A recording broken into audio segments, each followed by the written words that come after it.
اس کا پہلا شعر ہو گیا کہ الٹی ہو گئیں سب تدبیریں، کچھ نہ دوا نے کام کیا، دیکھا اس بیماری دل نے آخر کام تمام کیا۔ تدبیر الٹی ہونے کا مطلب ہے کہ آپ کوئی کام سنوارنے کے لیے اپنی طرف سے کوئی بہت اچھی ترکیب بنائیں، لیکن وہ ترکیب بالکل ہی الٹ ہو جائے۔ تو وہ اس شعر میں یہی کچھ کہہ رہے ہیں کہ ایسا ہے کہ جیسے کوئی بیمار ہو اور اس کو دوا کھلائی جائے اور بہتر سے بہتر دوا کھلائی جائے، لیکن وہ دوا کام کرنے کی بجائے، اپنا جو درست کام ہے وہ کرنے کی بجائے الٹا کام کرے، اور دیکھا اس بیماری دل نے آخر کام تمام کیا۔ اب بیماری دل سے ان کی مراد یہ آج کل کا ہارٹ اٹیک نہیں ہے، بلکہ عاشق جب بیماری دل کی، شاعر جب بیماری دل کی بات کرتے ہیں تو ان کا مطلب ہوتا ہے عشق کی بیماری۔ تو وہ یہ کہہ رہے ہیں کہ ہم نے اس عشق کو ٹالنے کے لیے، اس سے جان چھڑانے کے لیے ہم نے بہت ساری ترکیبیں کی، بہت ساری تدبیریں کی، لیکن کوئی ترکیب اور کوئی تدبیر کام نہ آ سکی۔ دوا سے مراد ان کی یہاں پر ترکیب اور تدبیر ہے۔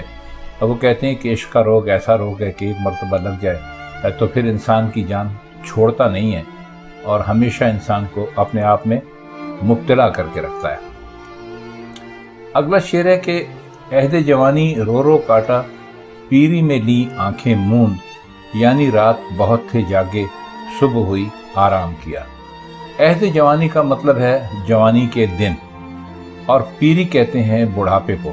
آنکھیں موندنے کا مطلب، ویسے تو آنکھیں بند کر لینا ہے، موندنا کہتے ہیں آنکھیں بند کر لینے کو، لیکن یہاں پر آنکھیں موندنے کا مطلب جو ہے وہ ہے موت۔ تو وہ یہ کہتے ہیں کہ ہمیں تو کبھی کسی قسم کا سکون ملا ہی نہیں۔ جب ہم جوان تھے تو عشق کا روگ ہمیں لگ گیا، اور اس عشق میں ہمارا جو پورا عہد جوانی یعنی جوانی کا جو زمانہ تھا وہ پورے کا پورا اسی میں گزر گیا، اور ہم ہمیشہ عشق میں مبتلا رہے اور ہمیشہ روتے رہے۔ یعنی ہماری مثال ایسی تھی کہ جیسے کوئی آدمی رات بھر جاگتا رہے اور صبح آرام کرے۔ رات بھر جاگنے سے مطلب ہے کہ وہ تکلیفیں، وہ دنیا بھر کی مصیبتیں اور صعوبتیں جو کہ وہ اٹھاتے رہے، اور صبح ہوئی آرام کیا کا مطلب یہ ہے کہ جب صبح ہوئی آرام کیا، یعنی کہ جب زندگی ختم ہو گئی اور موت آ گئی، تو یوں سمجھیے کہ ہم ایک طرح سے آرام کرنے کے لیے چلے گئے۔ اور کیونکہ ہماری تو نوجوانی قابل ذکر گزری تھی، بہت اچھی گزری تھی، اور بوڑھے ہوئے تو موت نے ہم کو آن لیا، تو ایک طرح سے ہم ہمیشہ پریشانی میں رہے، اور اس کا علاج صرف موت تھا، جو جب آئی تو یوں ہو گیا کہ جیسے کوئی رات بھر جاگے، اور اس کے بعد ظاہر ہے کہ جب کوئی رات بھر جاگتا ہے تو